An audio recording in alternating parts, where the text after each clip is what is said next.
আদায় করবে। এই নামাজটা একটা কঠিন কাজ। নামাজটা কি কাজ? কে বলতেছেন এ কথা? আল্লাহ পাক। ওয়া ইন্নাহা লাকাবীরাতুন ইল্লা আলাল খাশিঈন। নামাজ একটা ভারী জিনিস, একটা কঠিন জিনিস। কাদের জন্য কঠিন নয়? যারা নাকি আল্লাহ পাককে ভয় করে। আল্লাযীনা ইয়াযুন্নুনা আন্নাহুম মুলাকু রাব্বিহিম ওয়া আন্নাহুম ইলাইহি রাজিউন। যারা নাকি একথা মনের ভিতরে ধারণা করে যে আল্লাহ রাব্বুল আলামিনের দরবারে আমার হাজির হওয়া লাগবে, মোলাকাত করা লাগবে, এই চিন্তা যারা করে তাদের জন্য নামাজ মোটেই কষ্টকর নয়, নামাজ মোটেই তাদের জন্য অসহনীয় নয়, বোঝা নয়, ভার নয়। তারা নামাজ আদায় ঠিকই করবে। এই জন্যে বিবি বাল বাচ্চা সকলকে নামাজের জন্য তাগিদ করতে হবে। যত ভাই এখানে এসেছেন নিজেরা পড়বেন, বিবি বাল বাচ্চাকে তাকিদ করবেন। আল্লাহ পাক বলছেন ওয়ানজির আশিরাতাকাল আকরাবিন, তোমার নিকটবর্তী যারা আছে তাদেরকে তুমি আল্লাহর ভয় দেখাও। নামাজের জন্য তাদেরকে বলো, আল্লাহর ভয় তাদের অন্তঃকরণের মধ্যে সৃষ্টি করে দাও। আর এই নামাজ পড়তে হবে জামাতের সাথে। নামাজ পড়তে হবে কিছুর সাথে? জামাতের সাথে। রাসূল করিম সাল্লাল্লাহু আলাইহি ওয়াসাল্লাম বলছেন, হুজুরের কাছে, আল্লাহর নবীর কাছে হযরতে আবু হুরায়রা রাদিয়াল্লাহু তাআলা আনহু হাদিসটি বর্ণনা করেছেন। হুজুরের কাছে একজন অন্ধ লোক এলো। সেই অন্ধ লোক এসে বললেন, হুজুর আমি তো চোখে দেখি না, জামাতের যে গুরুত্বের কথা আপনি বললেন, আমাকে কি রুখসত দেওয়া যায় নাকি? আমি অনেক সময় সাথী সঙ্গী পাই না, আমাকে কি রুখসত দেওয়া যায় নাকি? হুজুর বললেন, হ্যাঁ তোমাকে রুখসত দেওয়া গেল। অন্ধ যখন হেঁটে যাচ্ছিলেন, নবীজি তাকে আবার ডাকলেন, ডেকে জিজ্ঞেস করলেন, অন্ধ নামাজের মসজিদের আজান কি তোমার কানে যায়? বলে, হ্যাঁ আমি আজান শুনি। হুজুর বললেন, আজানের জবাব দিবা, মসজিদে এসে জামাতে নামাজ পড়বা। একজন অন্ধকে রুখসত দেওয়া হয় নাই। মসজিদে আজান শোনার পর ঘরে বসে যদি নামাজ আদায় করেন, নামাজের হক আদায় হবে না। হুজুর সাল্লাল্লাহু আলাইহি ওয়াসাল্লাম বলেছেন, মসজিদে আজান হওয়ার পর যে ব্যক্তি ঘরে বসে নামাজ পড়ে, আমার ইচ্ছা হয় ঘরটা আগুন দিয়ে জ্বালায় দেই। কে বলতেছেন? রাহমাতুল লিল আলামিন বলতেছেন। রাহমাতুল লিল আলামিন বলতেছেন, ঘরের মধ্যে যদি মেয়ে লোক আর বাচ্চারা যদি না থাকতো, তাহলে আমার ইচ্ছা হয় আমি বলি আগুন দিয়ে ঘরটারে জ্বালায় দাও। এই ঘরের মহব্বতেই তো সে বাইর হয় না। নামাজের এত বড় গুরুত্ব দেওয়া হয়েছে। আমার বন্ধুগণ, এই নামাজের জামাতি আল্লাহর নবী জীবনের শেষ নামাজ জামাতে আদায় করেছেন। জীবনের শেষ নামাজটাও জামাতে আদায় করলেন। তখন তার এমন অবস্থা, এত অসুস্থ, দাঁড়াতে পারেন না, হাঁটতে পারেন না। দুইজন সাহাবীর কাঁধের উপরে ভর করে তারপরে বহু কষ্ট করে মসজিদে গিয়ে নামাজ আদায় করেছেন। খুতবা দিয়েছেন। বললেন, খুতবা দিতে গিয়ে বললেন, আজ থেকে মসজিদে নববীর চতুর্দিকের সকলের দরজা বন্ধ হয়ে যাবে, শুধু আবু বকরের দরজাটা খোলা থাকবে। আল্লাহর নবী বললেন, আল্লাহ রাব্বুল আলামিন এই পৃথিবীতে তার এক বান্দাকে জাগতিক সব সম্পদ দিতে চেয়েছিলেন, কিন্তু সে বান্দা সব জাগতিক সম্পদকে উপেক্ষা করে মাবুদের সঙ্গে দেখা করা বেশি জরুরি, বেশি পছন্দ মনে করেছেন। এতটুকুন কথা নবীজি বললেন, কেউ কিছু বুঝলো না। হযরতে আবু বকর রাদিয়াল্লাহু তাআলা আনহু হুজুরের এই কথা শুনে কাঁদতে কাঁদতে তিনি অস্থির হয়ে যাচ্ছেন। সাহাবীরা চিন্তা করলেন, হুজুর কার না কার কথা বলেছেন, তাতে কান্নার কি আছে? বয়োবৃদ্ধ, জ্ঞান বৃদ্ধ হযরতে আবু বকর রাদিয়াল্লাহু তাআলা আনহু বুঝতে পেরেছেন, এই পৃথিবীর সব সম্পদ তো আল্লাহ হুজুরকেই দিতে চেয়েছিলেন। তিনি সমস্ত সম্পদকে উপেক্ষা করে তার মাবুদের সঙ্গে দেখা করার জন্য প্রস্তুতি নিয়েছেন। তার মানে হলো আল্লাহর নবীর বিদায় হয়ে যাবেন, আমরা নবী থেকে এতিম হয়ে যাব। নবীজি ঘরের মধ্যে প্রবেশ করলেন, প্রচন্ড জ্বর এলো। এই প্রচন্ড জ্বর নিয়ে তিনি শুয়ে আছেন, কখনো বেহুশ কখনো হুশ। এর মধ্যে এশার আজান হয়ে গেল। সাহাবীরা বহুক্ষণ অপেক্ষা করে হযরত আবু বকরের ইমামতিতে নামাজ শুরু করলেন। হুজুরের হুশ এলো, প্রশ্ন করলেন, আয়েশা রে এখন কোন সময়? হযরত আয়েশা বলেন, ইয়া রাসূলুল্লাহি মসজিদে নববীতে নামাজ শুরু হয়ে গেছে। সাহাবীরা অনেকক্ষণ অপেক্ষা করে আমার বাবার ইমামতিতে নামাজ পড়তেছে সবাই, কিন্তু সাহাবীরা কেঁদে কেঁদে নামাজের মধ্যেই কাঁদতে কাঁদতে অস্থির হয়ে যাচ্ছে। তাদের মনের ধারণা হয়েছে নবীজির পেছনে নামাজ পড়ার কিসমত থেকে তারা মাহরুম হয়ে গেল। নবীজি বলেন, আয়েশা দরজা খুলে দাও আর আমার মাথাটা একটু উঁচু করে ধরো, আমি একটু নামাজের দৃশ্যটা দেখি।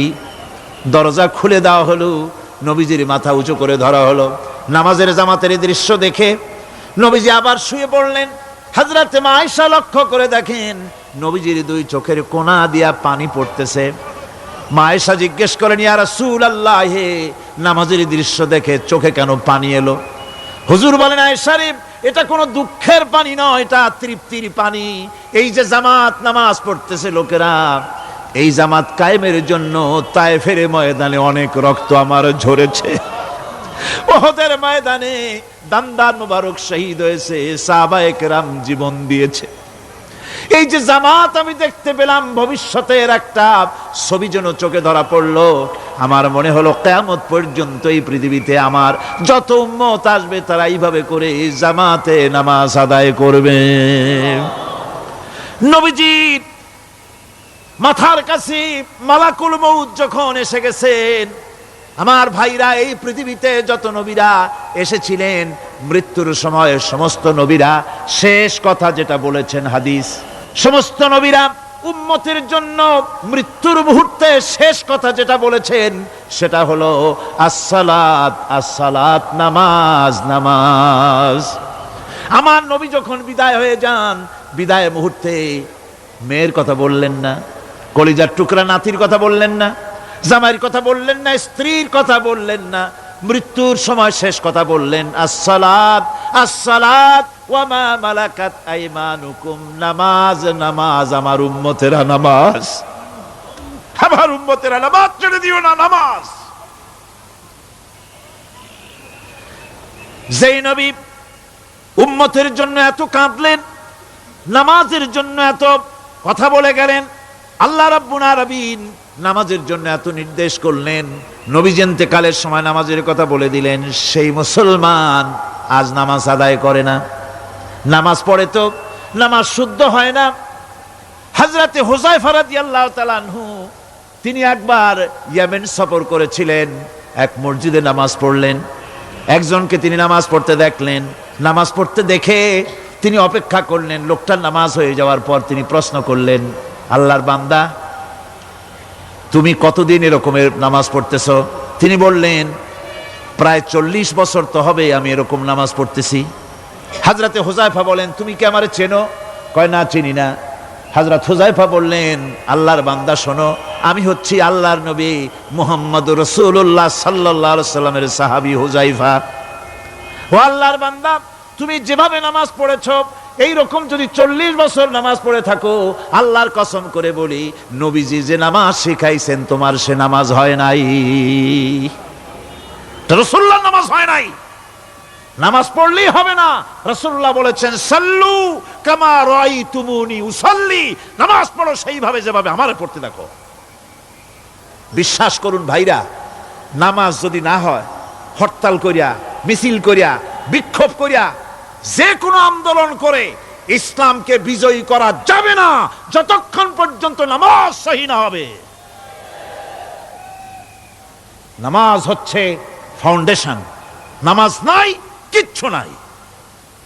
ঠুকঠাক করে 2টা সেজদা দিয়ে উঠে যাবেন, আপনার ইসলামী আন্দোলনের 4 পয়সার দাম নাই। নামাজ আগে, জিহাদের ময়দানেও নামাজ, যেখানে আছেন ওখানেই নামাজ পড়তে হবে, আর তা পড়তে হবে আদবের সাথে, মুহাব্বতের সাথে। আপনারা বিরক্ত হচ্ছেন না তো? হাদিস শরীফ থেকে শোনাচ্ছি, আল্লাহর নবী এক জিহাদ থেকে ফিরে এসেছেন, রাত কাটাচ্ছেন, শিবির তাবু গেড়েছেন, কয়েকজনকে পাহারার দায়িত্ব দিলেন রাতের বেলায় পাহারা দিতে। বাই রুটেশন, 2 জন ঘুমাবে, 2 জন পাহারা দেবে। 2 জনের ভাগ্যে পাহারা পড়লো রাত 12টার পরে, পাহারা দিতেছেন। 2 জনের একজন বলল, 2 জন জেগে না থেকে আমরা একজন ঘুমাই, একজন পাহারা দেই। কোনো অসুবিধা হলে আমার উঠায় দিও। বলে ঠিক আছে। একজন ঘুমায় গেল, একজন পাহারা দিতেছে।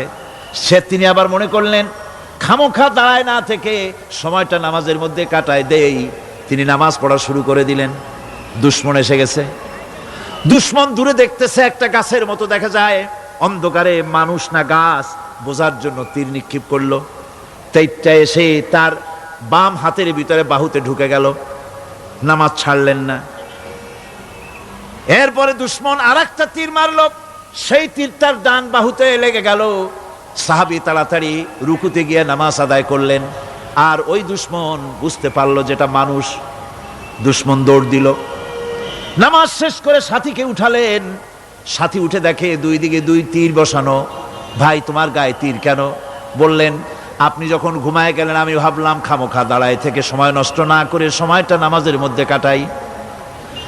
নামাজ পড়তেছিলাম, তীর আসলো বাম দিকে, কিন্তু নামাজে এত মজা পাচ্ছিলাম তেলাওয়াতে, তীর ঢুকেছে আমি খেয়াল করি নাই। আবার আর একটা তীর ঢুকেছে আমি খেয়াল করি নাই।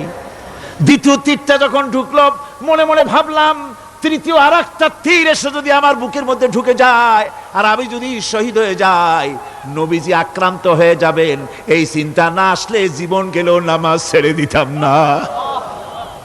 আবার জীবনটা গেলেও নামাজ ছেড়ে দিতাম না, এত মজা লাগতেছিল। নামাজ, নামাজ, এই নামাজ হচ্ছে মুসলমানদের সবচেয়ে বড় জিনিস। নামাজ হয় না, নামাজ যত পড়া হয় অধিকাংশ নামাজ হয় না। নামাজের ভিতরে তাদিল আর কাম, তাদিল করা ওয়াজিব। যতক্ষণ দাঁড়িয়ে থাকবেন, রুকুতে থাকবেন, যতক্ষণ দাঁড়ায় থাকবেন ততক্ষণ অন্তত এক তাসবিহ পরিমাণ তো বটেই। যদি তা না হয়, রুকুত থেকে দাঁড়ালেন, সেজদায় চলে গেলেন, ওয়াজিব তরক হলো। সেজদা দিলেন না, নামাজ ফাসেদ হয়ে গেল, নষ্ট হয়ে গেল নামাজ। এটা পাগলামি না। নামাজ সহিভাবে আদায় করতে হবে। নামাজ থেকে দাঁড়াবেন, রুকুত থেকে দাঁড়ায় গেলেন, বলবেন রব্বানা লাকাল হামদ। কোন রব্বানা লাকাল হামদ হামদান কাসীরান তাইয়্যিবান মুবারাকান ফিহি। একজন সাহাবী এই দোয়াটা পড়ছিলেন।